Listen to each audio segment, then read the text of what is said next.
Welcome to Aravinda కథలు.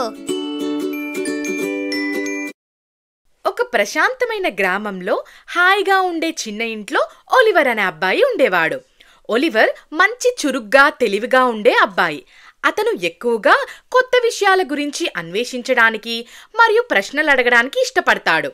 అయితే అతను ఓపికగా ఎలా ఉండాలో నేర్చుకోవాలి అనుకుంటాడు. ఒకరోజు ఒలివర్ టైమ్లెస్ ట్రీ గురించి కథలు విన్నాడు. ఆ చెట్టు ఒక పెద్ద అడవి మధ్యలో ఉంటుంది. అక్కడ సమయం భిన్నంగా ఉంటుందని ఆ ఊరి ప్రజలు మాట్లాడుకుంటుంటే విన్నాడు. ఇక ప్రతిదీ ఆసక్తిగా తెలుసుకునే ఒలివర్ ఆలస్యం చేయకుండా ఆ చెట్టుని చూడాలి అనుకుని ప్రయాణం సాగించాడు. అతను వెళ్లే దారి దట్టంగా ఎన్నో మలుపులతో కూడి ఉంది. కానీ ఒలివర్ అవేవీ పట్టించుకోకుండా తన గమ్యాన్ని చేరాలి అనే పట్టుదలతో ఉన్నాడు. అలా తాను అడవిలోకి వెళ్తుండగా మొదటగా ఒక కుందేలు కనిపించింది. ఆ కుందేలు రుచికరమైన ఆకులను తింటూ ఉంది. ఆ కుందేలు చూడటానికి ప్రశాంతంగా దాని చుట్టుపక్కన పట్టించుకోకుండా అలాగే కూర్చొని తింటూ ఉంటుంది. అప్పుడు ఒలివర్ కుందేలు దగ్గరికి వెళ్ళి, నిన్ను డిస్టర్బ్ చేసినందుకు నన్ను క్షమించు. నేను టైమ్లెస్ ట్రీని అన్వేషిస్తూ ఉన్నాను. నువ్వు నాకు ఏమైనా సహాయం చేయగలవా అని అడుగుతాడు. అప్పుడు కుందేలు తినడం ఆపేసి, ఓపికగా ఉండడం నేర్చుకోవడం అంటే నీ చుట్టూ ఉన్న ప్రపంచం గురించి నేర్చుకోవడం లాంటిది. ఇప్పుడు మనం కలిసి కూర్చొని ఈ ప్రపంచాన్ని చూద్దాంరా అని అంటుంది. వారిద్దరూ కలిసి అక్కడ కూర్చొని చెట్లపై ఎగురుతున్న పక్షులను, గాలిలో నృత్యం చేస్తున్న ఆకుల ద్వారా వస్తున్న సూర్యరశ్మిని చూశారు. అలా వారు గడిపిన సమయం ఒలివర్కి ప్రశాంతంగా అనిపించింది. సహనం అంటే దేనికోసమో వేచి ఉండడం కాదు, ప్రస్తుతం జరుగుతున్న దాన్ని ఆస్వాదించడమని అతను అర్థం చేసుకున్నాడు. గాలిలో ఆకుల శబ్దం అతనికి ప్రశాంతకరమైన పాటలాగా వినిపించింది. అక్కడ ఉండే సూర్యరశ్మి కాంతి మంచి అనుభూతిని ఇచ్చింది. ఇక ఆ కుందేళ్లతో గడిపిన సమయానికి దానికి కృతజ్ఞతలు చెప్పి ప్రయాణం కొనసాగించాడు ఒలివర్. ఇక దారి మధ్యలో అతనికి రంగురంగుల సీతాకొక చిలుకలు కనిపించాయి. అవి గాలిలో తిరుగుతూ ఉంటే ఒక ఇంద్రధనుసులాగా ఉంది. అప్పుడు ఒలివర్ సీతాకొక చిలుక దగ్గరికి వెళ్ళి, నేను టైమ్లెస్ ట్రీని వెతుకుతున్నాను. నీవు నాకు ఏమైనా సహాయం చేయగలవా అని అడుగుతాడు. అప్పుడు నీలం మరియు నారింజ రంగు కలిగిన సీతాకొక చిలుక ఒలివర్ చేయిపై మెల్లిగా వాలింది. అది ఒలివర్తో ఇలా అంటుంది, నా జీవితమే సహనానికి నిదర్శనం. నువ్వు కూర్చుని మా నృత్యాన్ని చూడు అని చెప్తుంది. అలా దాని మాట విని ఒలివర్ దాని నృత్యాన్ని చూస్తూ ఉంటాడు. వాటి అందమైన రంగులు, అవి కదిలే విధానం అతనికి చాలా నచ్చింది.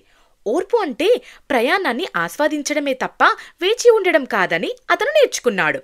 ప్రతి క్షణం అందమైనదని ఆ సీతాకొక చిలుకలు అతనికి చూపించాయి. ఇక సీతాకొక చిలుకలకు వీడుకోలు చెప్పి ప్రయాణం కొనసాగించాడు ఒలివర్. మార్గం మధ్యలో సూర్యస్నానం చేస్తున్న తాబేల ప్రవాహాన్ని కనుగొన్నాడు. వెళ్ళి తాబేలుతో, నేను టైమ్లెస్ ట్రీని కనుక్కోవడానికి వెళ్తున్నాను. మీరు నాకు ఏదైనా సహాయం చేస్తారా అని అడుగుతాడు. చాలా వయసు గల విచిత్రమైన ఆకారం కలిగిన తెలివైన తాబేలు ఒలివర్ వైపు చూసింది. ఇలా అంటుంది, సహనం అంటే సూర్యరశ్మి మన మీద పడే విధానం లాంటిది. అంటే ప్రతి వెచ్చని క్షణాన్ని ఆస్వాదించడం అని చెప్తుంది. అప్పుడు ఒలివర్ తాబేళ్లతో కలిసి వాగు దగ్గర కూర్చున్నాడు. తన చర్మంపై సూర్యరశ్మి పడడం అతనికి ఆనందాన్ని కలిగించింది.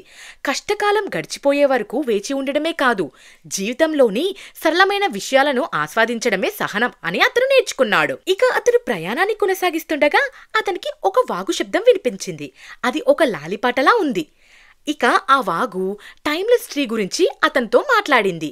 అదేంటంటే ఆ చెట్టు కొమ్మలు ఆకాశంలోకి తాకుతాయి, దాని వేర్లు భూమికి లోతుగా ఉంటాయని ఒలివర్తో చెప్పింది. ఈ రహస్య అడవిలో ఆ టైమ్లెస్ ట్రీని కనుక్కోవడం ఎలా అని ఒలివర్ ఆశ్చర్యపోయాడు. కానీ చివరగా ఒలివర్ ఆ రహస్య అడవిలోకి వెళ్లి టైమ్లెస్ ట్రీని కనుగొన్నాడు. అది చాలా పెద్ద చెట్టు. దానిని చూసి ఒలివర్ ఆశ్చర్యపోయాడు. నేను సహనం గురించి తెలుసుకోవడానికి నీ వద్దకు వచ్చాను.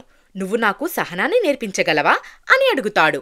ఆ టైమ్లెస్ ట్రీ గాలిలా గుసగుసలాడింది. అది వినడానికి కళ్ళు మూసుకున్నాడు. అప్పుడు సమయం నెమ్మదిగా మారుతుందని గమనించాడు. కాని అనుభూతి మాత్రం మారలేదు. ఇక ఒలివర్ తన గ్రామానికి తిరిగి వెళ్ళినప్పుడు తను నేర్చుకున్న విషయాలన్నీ అందరికీ చెప్పాడు.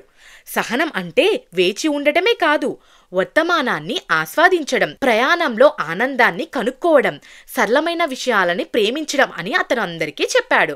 అందుకే ప్రశాంతమైన తన గ్రామంలో తన చుట్టూ ఉన్న ప్రపంచాన్ని అన్వేషించడం కొనసాగించాడు. వారి గ్రామస్తులు కూడా ఒలివర్ ఎంత తెలివిగలవాడో తెలుసుకున్నారు.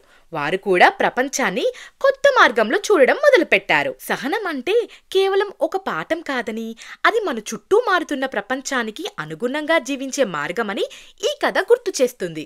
అరే బాబు, సబ్స్క్రైబ్ చేయండి.